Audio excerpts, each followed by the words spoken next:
Look at these two legends on our Zoom right now. It's great to see y'all. So let me introduce you. This is Sissany and Patty and Tanya, Marlo and Sara. Hi guys. How are you? And we have some big news. Marlo, I was telling Sissany a second ago that I'd spoken to you a couple weeks ago with Phil, your husband of 40 years, and she's been how long have you been married, sis? I have been married for 6 years. Wow. Yeah. You need my book. Yeah, read the book. I need your book. What makes a marriage last? I'll have to send me her address, Ryan, so I can send her a book. I will absolutely. Please. I will absolutely. Now, Sara, you and Marlo, I know you've teamed up for this project. I know a lot about it, but how did you first meet the legendary Marlo Thomas? on a Zoom meeting just like this. Really? And what did she say? I didn't want to fangirl too much, but Marlo Thomas has been in my life since I was a little girl through the Free to Be You and Me album. Yeah. This was like the record of my childhood with my family. And then of course that girl became one of the languages my mom and I had with each other. So there's a lot of Marlo in my life. And then I was just trying to hold it together and be like a professional when we were on the meeting. Free to be. Look how well she turned out, Ryan. Oh, yeah, she's just fine. All because of you, babe. We have a lot of young listeners, a lot of people that may just know the cover that they're going to hear of Free to Be You and Me. But can you set the stage for what this song means to you and what it's meant for so many people? Well, for me, it means that we had an idea in 1972 that is amazingly even more relevant today. We wanted to create the first anti-racist, anti-sexist entertainment for children. And to this day, people stop me on the street to tell me, as Sara just has, that this was the album of my childhood. Mm-hmm. I've had guys run after me, chase after me and say, Marlo, I have to tell you, I'm gay.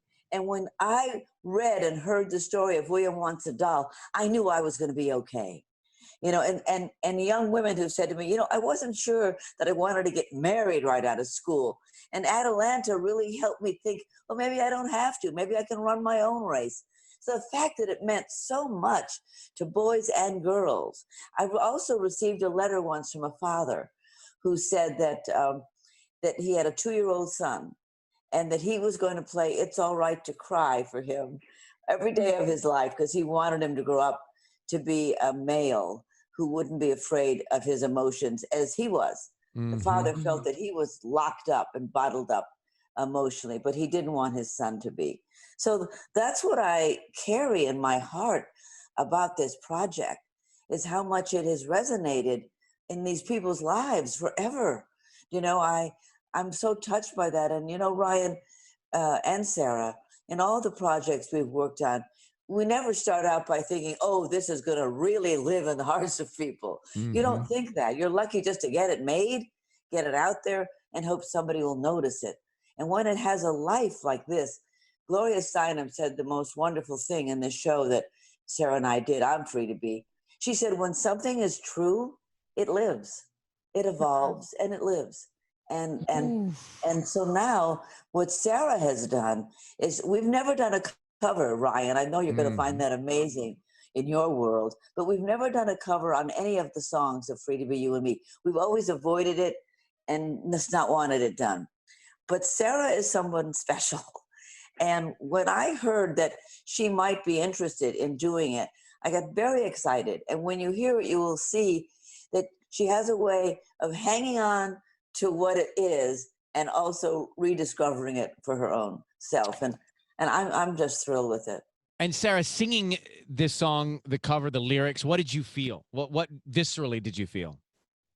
I felt comfort.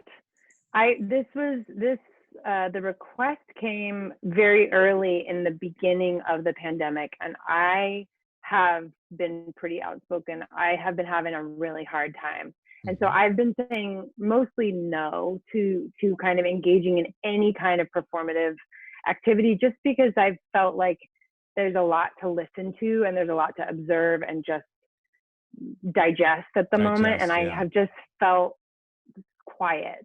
And then this came in and everything about my inner circuit board lit up, and it just felt like this is a yes. This is something that feels comforting, that feels uplifting, empowering. The messaging, I think, to your point, Marlo, it hasn't been reimagined because it ain't broke. Doesn't need fixing. It's perfect. People can go get the original record and it will be as resonant and beautiful and perfect as it always has been. But as an artist, it's so fun to get the permission to sort of swim in these waters that have been so familiar and so beloved to me all these years. So I found a lot of comfort from getting to sing this song again. Free to be you and me. Let me play, Marlo. This is the original. He said 1972. Here's a little clip of that. It's timeless, that's for sure. I know. Now listen to this. Sara Bareilles on this one.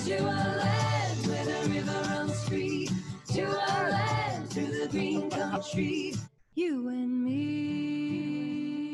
Well, you definitely remade that song with the right artist, Marlo. That is beautiful. Isn't that beautiful? It just gives me beautiful. chills. It gives me chills too. I want to mention that this version, all the proceeds benefit NAACP Legal Defense Fund. And I should also say your book, Marlo, is on that bestseller list. You want to check that out. To all the couples out there, The Secrets. Nice. Sissy, you should grab that.